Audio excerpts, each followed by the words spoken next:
اللہم صلی علی محمد وعلی آل محمد وبارک وسلم۔ سب سے پہلے میں آپ تمام حضرات کا تہ دل سے شکریہ ادا کرتا ہوں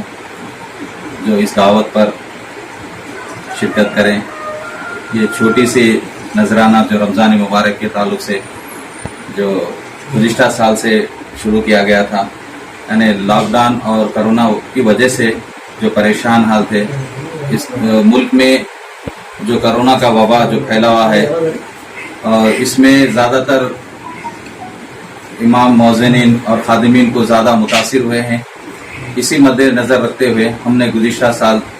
دارالعلوم محمودیہ ایجوکیشنل سوسائٹی کی جانب سے اپنے دوست احباب کے ذریعے سے، ان کے تعاون سے، جتنے بھی کرونا لاک ڈاؤن سے پریشان تھے ان لوگوں کو رمضان راشن کٹس کے نام سے، اور ساتھ ہی ساتھ پھر ان کو سرکاری دواخانوں میں جو پریشان حال تھے، کوئی آ کے دیکھا نہیں جا رہا تھا، کوئی رشتہ دار نہیں آ رہے تھے، کوئی این جی اوز نہیں آ رہا تھا، ایسے پریشان حال میں ہم نے اس کو بیڑا اٹھایا، اور جتنے بھی سرکاری دواخانے تھے اس دواخانوں میں کھانے کے غذائی کے پاکٹس اور ساتھ ہی ساتھ پھل وغیرہ جو مریض تھے اور مریض کے رشتہ داروں میں بھی ہم نے یہ تقسیم کیا۔ تو گزشتہ لاک ڈاؤن کے دوران 60 دن تک مسلسل ہم نے راشن کٹس کی تقسیم عمل میں لائے، جس میں غربا کے ساتھ ساتھ جو ہمارے جرنلسٹ جو تعلقات رکھتے ہیں صحافیوں سے، صحافت سے، ان لوگوں کو، اور بلدیہ کے عہدیداروں کو، محکمہ پولیس کو، اور جتنے بھی سرکاری عہدیدار جو بالکل پریشان تھے تنخواہ وغیرہ کی پریشانی کی وجہ سے، وہ لوگ نہیں آ سکے، ان کو پریشان ہو رہا تھا غذائی کی وجہ سے، ہم نے اس کو بھی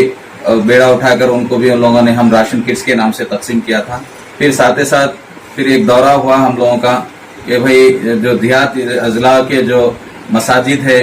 مساجد میں جو کم تنخواہوں پر امام،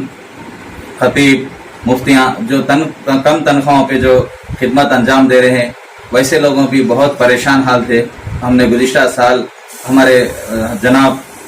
حافظ خالد صاحب کی طرف سے ہم نے نمائندگی کی کہ بھائی ان کے پریشانیاں، آپ لوگوں کے جو بھی مصیبت، جو پریشانیاں تھے، ہم ان کو سنایا، تو فوری انہوں نے توجہ لیتے ہوئے گزشتہ سال 10 مساجد کے ائمہ،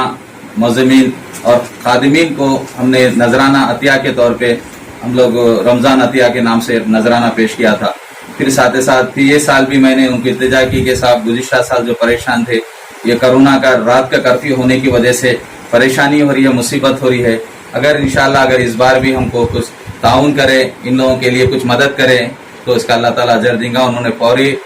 حافظ خالد صاحب نے ہماری بات کو رکھتے ہوئے اس بار ہم نے 18 مساجد کی نشاندہی کی، جس میں گزشتہ سال جو 2000 روپے فی امام صاحب کو اور مؤذن صاحب کو دیا تھا، لیکن یہ سال ذرا تعداد بڑھنے کی وجہ سے جو رقم تھی وہ گزشتہ رقم وہی رقم دیے ہیں، اس وجہ سے مساجد کے ہونے کی وجہ سے فی امام کو ہم 1500 روپے اور مؤذنین کو اور خادمین کو 1000 روپے مقرر کرے ہیں۔ تو اس طرح سے 20,000 روپے کی آج یہاں پہ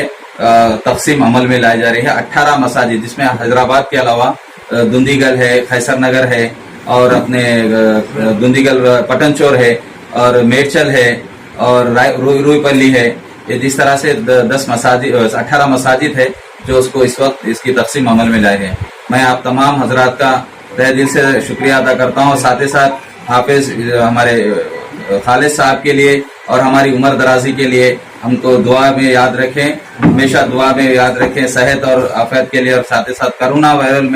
وائرس کے تعلق سے جو آج ملک بھر میں جو لوگ پریشان ہیں ان کی پریشانی کے لیے، اور ہمارا مقصد یہ ہے کہ ہم برس سے ہمارے والد صاحب، بڑے بھائی صاحب اور جتنے بھی افراد خاندان ہیں، ہم خدمت خلق کا کام کر لیتے آ رہے ہیں۔ میرے والد صاحب بھی گزشتہ 50 سالوں سے صحافت میں رہتے ہوئے ایک اخبار